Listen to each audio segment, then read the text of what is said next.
Bismillahirrahmanirrahim. Assalamualaikum warahmatullahi wabarakatuh. Hari ini kita akan membahas uji prasyarat atau uji asumsi klasik yang bernama uji normalitas. Uji normalitas ini merupakan salah satu jenis teknik analisis data dalam uji asumsi klasik. Jadi uji asumsi klasik ini tidak hanya uji normalitas, tapi juga nanti akan ada uji-uji yang lain. Salah satunya yang kita bahas sekarang adalah uji normalitas yang menjadi salah satu penentu kualitas data yang baik sebelum masuk ke dalam teknik analisis data selanjutnya. Analisis statistik ini adalah analisis yang mengasumsikan bahwa distribusi data yang kita gunakan mengikuti suatu distribusi tertentu. Contohnya, misalnya kita sebagai peneliti melakukan uji normalitas, maka ajuannya adalah tabel distribusi normal. Kemudian, syarat dalam melakukan uji normalitas adalah data harus terdistribusi normal. Maksudnya terdistribusi normal adalah data yang kita punya memiliki pola distribusi berbentuk lonceng dan juga simetris. Jadi ketika nanti ada indikasi tidak berdistribusi normal, maka kita punya alternatif lain untuk melakukan analisis data, yaitu melakukan analisis statistik non-parametrik. Jadi secara singkat, uji normalitas ini adalah sebuah uji yang dilakukan dengan tujuan untuk menilai sebaran data pada sebuah kelompok data atau variabel. Apakah data yang kita punya sebarannya berdistribusi normal ataukah tidak? Ada beberapa jenis uji normalitas ya. Ada uji Shapiro-Wilk, ada Kolmogorov-Smirnov, ada uji Lilliefors, dan juga menggunakan grafik histogram. Ini ketika kita menggunakan aplikasi SPSS. Kemudian kita bahas satu persatu. Di uji Kolmogorov-Smirnov ini adalah uji goodness of fit ya. Uji ini berkaitan dengan tingkat kesesuaian antara distribusi sampel dan distribusi teoritisnya. Uji Kolmogorov menentukan apakah skor dalam sampel berasal dari populasi yang memiliki distribusi teoritis. Selanjutnya, uji ini biasa kita gunakan untuk memutuskan jika sampel berasal dari populasi dengan distribusi spesifik atau tertentu. Uji ini bisa membandingkan serangkaian data pada sampel terhadap distribusi normal serangkaian nilai dengan mean dan standar deviasi yang sama. Secara singkat, uji Kolmogorov ini merupakan uji yang lebih kuat daripada uji chi-square atau uji yang lainnya ketika asumsi-asumsinya terpenuhi. Ini adalah salah satu contoh hasil dari output SPSS ketika uji Kolmogorov-Smirnov digunakan. Selanjutnya, uji yang kedua. Uji ini biasanya kita gunakan ketika sampelnya berukuran sedikit atau kecil. Jadi kalau Kolmogorov tadi, biasa kita gunakan ketika sampelnya berukuran banyak. Nah, banyak di sini bisa kita asumsikan lebih dari 50. Jadi Kolmogorov-Smirnov ini kita gunakan ketika sampelnya lebih dari 50. Sedangkan Shapiro-Wilk kita gunakan ketika sampel yang kita punya atau data yang kita punya jumlahnya kurang dari 50. Oke, selanjutnya ada uji Lilliefors. Uji ini digunakan untuk mengetahui apakah data terdistribusi normal ataukah tidak pada data tunggal. Uji normalitas data dengan Lilliefors ini mirip dengan uji Kolmogorov, hanya saja ketika uji Lilliefors dia menggunakan tabel Lilliefors. Ini salah satu contoh output tabel yang menggunakan uji Lilliefors pada aplikasi SPSS. Oke, selanjutnya yang terakhir kita bisa membaca apakah data tersebut berdistribusi normal atau tidak menggunakan grafik histogram. Jadi ketika kita memiliki histogram seperti ini, ketika gambarnya membentuk suatu garis lurus diagonal, kemudian ada titik-titik menyebar di sekitar garis diagonal, serta mengikuti arah garis diagonalnya, maka data tersebut berdistribusi normal. Atau secara singkat, ketika dia tabelnya berbentuk seperti ini, grafiknya berbentuk seperti ini, artinya berbentuk lonceng, seperti yang sudah dijelaskan di awal, maka sebaran datanya berdistribusi normal. Tapi ketika nanti datanya misalnya bentuk histogramnya melandai, atau dia menaik dan tidak ada turunnya, maka data tersebut tidak berdistribusi normal. Nah, selanjutnya ada hipotesis yang kita gunakan, yang perlu kita gunakan di awal sekali ketika kita ingin melakukan uji normalitas, yaitu untuk hipotesis nolnya, data berasal dari populasi yang berdistribusi normal. Kemudian untuk hipotesis satunya, data tidak berasal dari populasi yang berdistribusi normal. Jadi, uji normalitas ini akan langsung kita generalisasikan ke dalam populasi. Meskipun nanti yang kita hitung adalah sampelnya, kita bisa ambil kesimpulan untuk populasi. Maka bunyi dari hipotesisnya adalah populasi. Kemudian yang berdistribusi normal itu adalah datanya. Ya, jadi ketika kita berbicara, wah, penelitian ini menggunakan uji parametrik, maka uji asumsinya adalah normal. Yang normal apanya? Datanya, yaitu sebaran datanya terlihat berbentuk seperti lonceng. Atau sebaran datanya setelah diuji menggunakan uji Kolmogorov-kah atau menggunakan uji Shapiro-Wilk-kah, dia berdistribusi normal. Oke, ini adalah data ya. Jadi ada 30 sampel dari 2 buah kelas. Ada kelas eksperimen yang berjumlah 30 orang, ada kelas kontrol yang berjumlah 30 orang.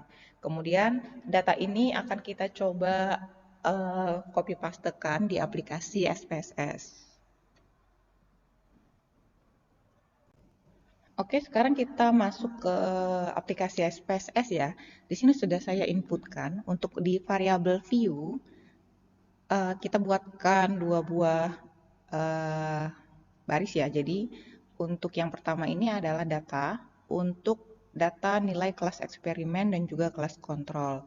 Kemudian kita akan coba membuat groupingnya. Di sini untuk value-nya kita beri nama 1 untuk kelas eksperimen, kemudian 2 untuk kelas kontrol. Kemudian kita oke. Nah, untuk di data view-nya, data yang tadi ada di tabel, kelas eksperimen dan kelas kontrol kita gabungkan menjadi 1. Jadi ini untuk nomor 1 sampai dengan nomor 30. Saya berikan label 1. Yang tadi maksudnya 1 ini melambangkan kelas eksperimen. Kemudian menyusul di bawahnya sebanyak 30 data juga adalah kelas kontrol yang saya beri nama 2, yang melambangkan kelas kontrol seperti yang ada di variabel view tadi ini.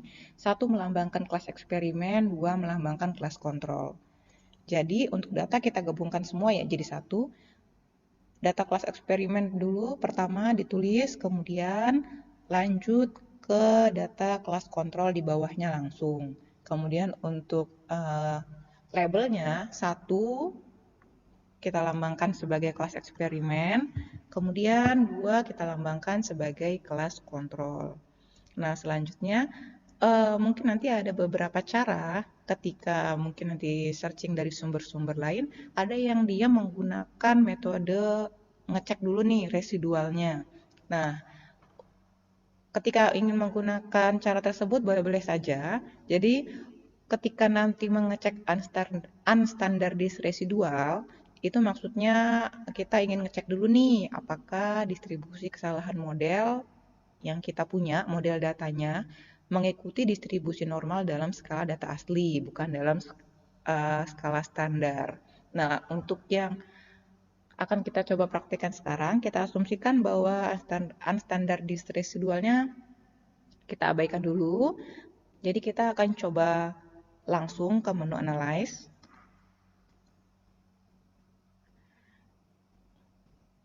Kemudian kita pilih descriptive statistik. Kemudian kita pilih explore. Nah, nanti akan muncul kotak dialog seperti ini. Oke, selanjutnya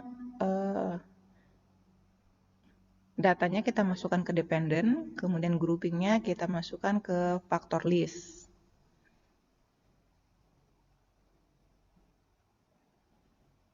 Kemudian kita klik plot, kemudian kita centang stem and leaf, kita centang histogram, kita centang normality plot with test, kemudian kita continue. Selanjutnya kita klik OK.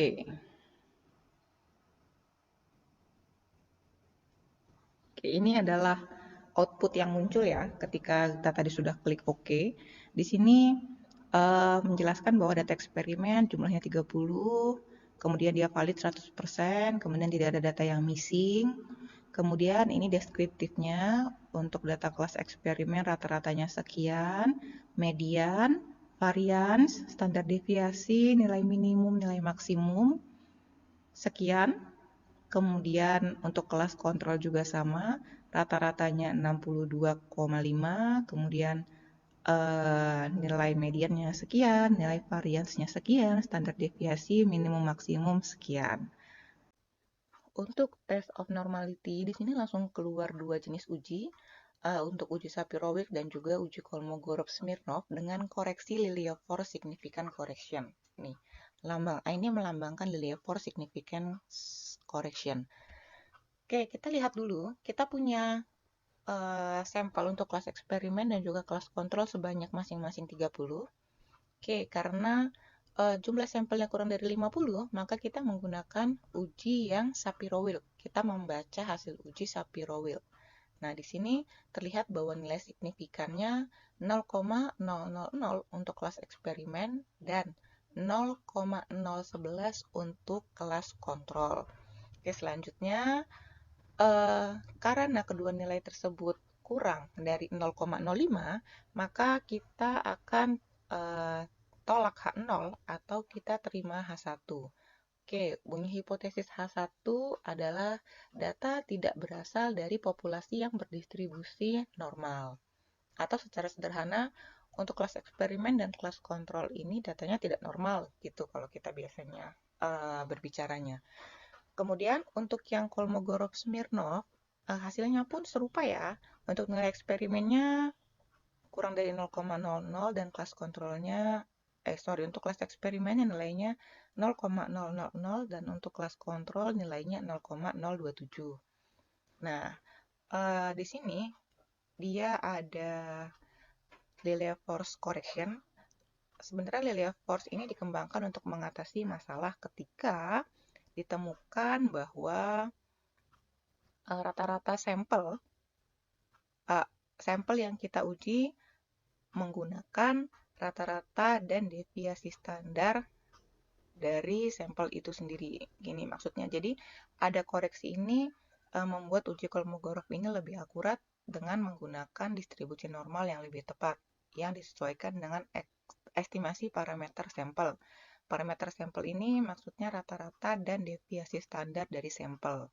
Oke, dengan koreksi Lilliefors ini, hasil dari Kolmogorov menjadi lebih valid untuk sampel yang parameter distribusinya tidak kita ketahui. Oke, jadi koreksi ini berlaku ketika uji Kolmogorov kita lakukan pada data sampel, bukan pada data yang berasal dari distribusi normal yang sudah diketahui parameternya. Ya, kemudian kita perlu ingat untuk membaca Kolmogorov ini ketika nilai dari sampel masing-masing kelas kita lebih dari 50. Oke, ini untuk pengetahuan saja. Jadi ketika nanti ada logo A di sini, yang maksudnya ada koreksi Lilia-Fols, maksudnya adalah seperti tadi. Tapi untuk yang sekarang, kita akan menggunakan hasil pembacaan uji dari Shapiro-Wilk. Di sini, yang dia populasinya kurang dari 50, kita menggunakan signifikan yang Shapiro-Wilk dengan kesimpulan bahwa kelas eksperimen dan juga kelas kontrol masing-masingnya tidak berasal dari populasi yang berdistribusi normal. Oke, untuk histogramnya dia munculnya seperti ini ya. Di sini terlihat bahwa terlalu melandai di sini dan juga di sebelah kanannya tidak ikut melandai, maka dia tidak berbentuk menyerupai lonceng. Untuk kelas eksperimen, ini untuk kelas kontrolnya pun sama, tidak menyerupai lonceng. Nah, ini untuk diagram batang daun, stem and leaf plots. Hasilnya juga langsung muncul. Nah, di sini terdapat dua buah data yang dia agak jauh nilainya agak jauh sebarannya dari garis normal gitu. Maka dua buah data ini nanti yang menyebabkan si kelas eksperimen tidak memiliki distribusi normal. Untuk kelas kontrolnya pun sama. Nih, ada nilai yang berada jauh dari garis. Oke. Ini untuk normal Kiki plots. Yang kita baca cukup ini aja ya. Cukup yang garis miring ketika datanya sebarannya seperti ini nih. Nah, ini melambangkan kalau dia berdistribusi normal. Tapi ketika nanti ada yang data yang berada agak jauh, maka ini tandanya bahwa datanya tidak berasal dari populasi yang berdistribusi normal. Oke, sekian pembahasan dari tes uji normalitas. Saya akhiri. Assalamualaikum warahmatullahi wabarakatuh.